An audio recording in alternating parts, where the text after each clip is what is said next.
unchARTed.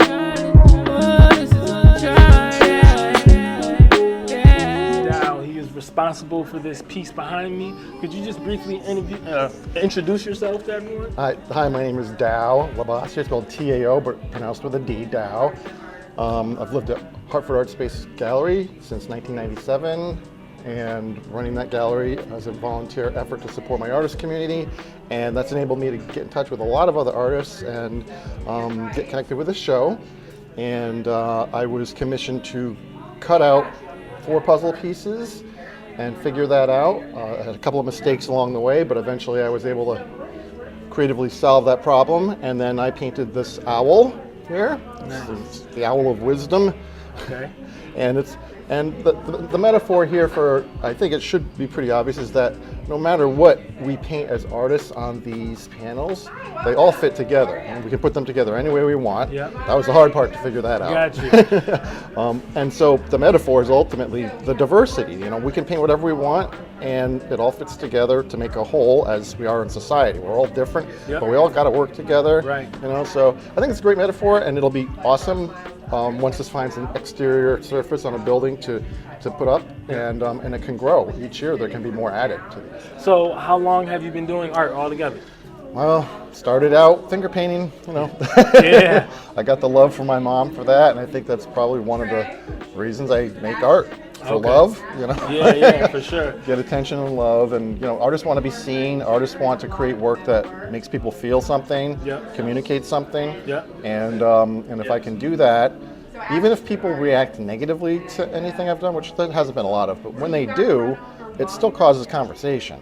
For sure. So the worst thing is for someone to just walk by your art and not even have it affect them. So, Right. So what is your favorite type of art? Because I see the painting, I see sculptures. That I'm gonna show this 3D piece that can obviously go on a wall. Yeah, that's a functional tee box. Yeah. So I like to think of almost any medium as a potential source for creativity. Okay. I mean, I could look at a stack of bicycles or wire or scrap metal and think, oh, what could I do with that? Yeah. And so I'm constantly experimenting and adding to my repertoire of things that I work with. So the fact is, I think I'm pretty good at all of the different mediums I try at, but I haven't fully committed to one type of artwork that I have a recognizable body of work for yet. Gotcha. So, you know, if I painted a bunch of owls, you'd be like, hey, he's the owl guy. Right. So, but I jump around with both subject matter and my medium. I love to illustrate, the pen and ink illustrations. That's what I went to school for at University of Hartford. All right.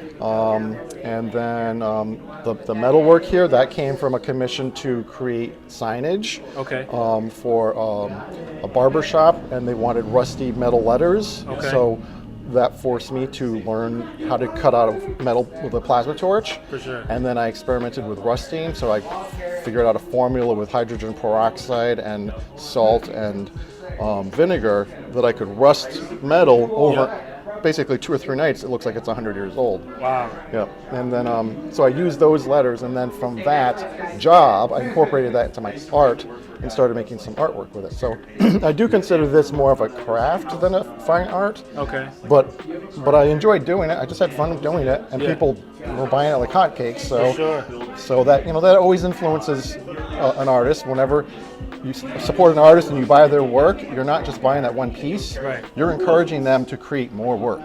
For sure. And that's always a good service, to be of service to your fellow mankind who's being creative. Just support them.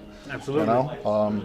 So I think that for some reason in our culture, the term starving artist has existed for a long time, but there's no other career where it's prefaced by the word starving. Right. So why is that? You know, that's something that artists always have to deal with, is trying to have their work recognized for a certain value, especially when it comes to things like fundraisers. Yeah. I get asked many times every year, will you donate a piece of art to our fundraiser? Right. And I may support their cause. Yeah. But if I donated to every single show that people were asking me for, a piece that took me 10 hours or 40 hours to make, right. how the hell am I ever going to pay the bills? Right. So we try, Amy and I try to educate organizations. When they ask us, we try to say, listen, if you give a percentage of that sale, auction price, whatever it is, to the artist, the artist will give you a better piece. Yeah. You know? Absolutely. Money talks. So they'll be supporting your cause. You may be getting a better piece that earns more money for your organization, and you're giving something back to the artist who you could not have your auction without. Right. You know, so yeah, I've learned a lot about trying to survive as an artist, things that I was not taught in school. Yeah. I never had a class that said this is how you exist as a creative person trying to live a creative living, getting creative jobs. Yeah. I had to figure all that out. I walk into restaurants that are halfway under construction, and I'll just say who's the owner. Yeah. You know, and I'll show them my phone and things that I've done, and and if I'm lucky, they'll ask for some designs, and I'll create designs and usually make a sale, and that's how I've made a living, is by pushing myself on people who weren't expecting it. Yeah. And then creating something that supported their brand. Gotcha. So I want to start focusing more on sculptural elements. I would love to get into bronze work. I'd love to get into chainsaw sculpting, and just learning more. I still don't really know what my voice is. Yep. But I'm having fun with everything that I do. So with chainsaw sculpting, is that like out of wood? Or? Sure. So my thought is that I would use chainsaws to, sculpt objects out of tree stumps. Okay. And most of us think about, when we hear the word chainsaw sculpting, we think about the New Hampshire black bear that's sculpted, or an eagle or an owl. They're usually like some woodland creature. Yeah. And they're usually very roughly carved out of a chainsaw, and they'll usually torched to add tone or color. Right. But I think that a tree is a natural resource, and it's a blank canvas for any type of sculpture. For sure. So why not do something that's very contemporary? Okay. So I want to try to do that. Maybe they'll end up being icons of society, or maybe they'll be a giant stack of cupcakes. I don't know what it's going to be, and it depends on where the tree is, and what site-specific art I could create to support that park or that space, and draw attention to it, and have people not only walk by and be surprised by this tree that was turned into a work of art. It's got a second life now. Those things will last for like 30 years. Gotcha. And so they'll be giving the tree a second life, which I think is important, rather than just grinding the stump down. It costs a lot of money to grind a stump down. Yeah. So why not pay an artist that money to make something beautiful? Yeah. You mentioned going to school for art. Yes. Now I know a lot of artists don't have that opportunity, or they just decide that that's not for them. Yep. How do you feel like that's benefited your art career? The way school benefited me, it was giving me a structured environment, a classroom, and each classroom, focused on a specific facet of art. Like one would be composition and drawing, basic drawing, or perspective. And once you learn something like perspective, or how light works on objects and how to create that, those are basic building blocks for becoming an artist. It's like learning the alphabet before you can learn to spell. Right. And then eventually you become a poet, an open, mic, spoken word artist, and you can master those words. Yep. Well, in order to master painting, you have to get some kind of knowledge about how the paint works. How do complementary colors mix? What do they look like? Does it turn into muddy brown, or does it look like something that's beautiful? So there's a lot of practice involved, and I think that's really the key, is for any artist to just practice your art. Only you can make your art. Right. Because I'm an artist, I choose to help artists, just because that's my repertoire right there. And that's why we volunteer at ArtSpace Gallery to support artists have their own shows. And we'll handhold them through the logistics of creating the show, getting sponsorship, and 501c3 nonprofits to benefit. Okay. So, you want to talk a little bit more about ArtSpace Gallery? Yeah, Hartford ArtSpace Gallery is at 555 Asylum Avenue. That's downtown Hartford by the Union train station and bus station, diagonally across the intersection. So if you were to take the on-ramp to 84, you would have missed our entry driveway by about 15 feet. So, gotcha. So that's actually called Hurlburt Street is the name of our driveway. Apparently it used to be a street that went somewhere, but it only goes to our parking lot. And it's important to me that ArtSpace is a creative community. That's what I moved into, and I'd like to see that maintained by attracting more artists to the building. So usually when people come to an art show and they see the vitality, and the life and the love that's there, they're like, how do I move in? I love ArtSpace. It's a great community, and I'm very happy it exists. And yeah, for me, it's what brought me to Hartford, actually. Okay. Before that, I was in West Hartford when I was going to University of Hartford school. So yeah, I love ArtSpace. It's my home now. I can't believe it's been 24 years that I've been there. Man. Yeah. So I always like to ask artists, what's your favorite color? I think it is now. It used to be yellow ochre. Okay. I think now it's more of like an Asian bright orange. Like, see the color on that painting over there, that orangey color? Oh yes. Yeah.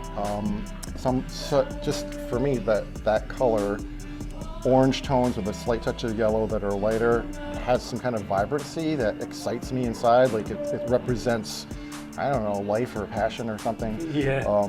So yeah, that if I can work that into a painting, even just very subtly, yeah, I'll start to do that now. Are you on Facebook or Instagram? I am on Facebook. It's Art of Tao Labossiere on Facebook. And it's ArtSpaceHartford.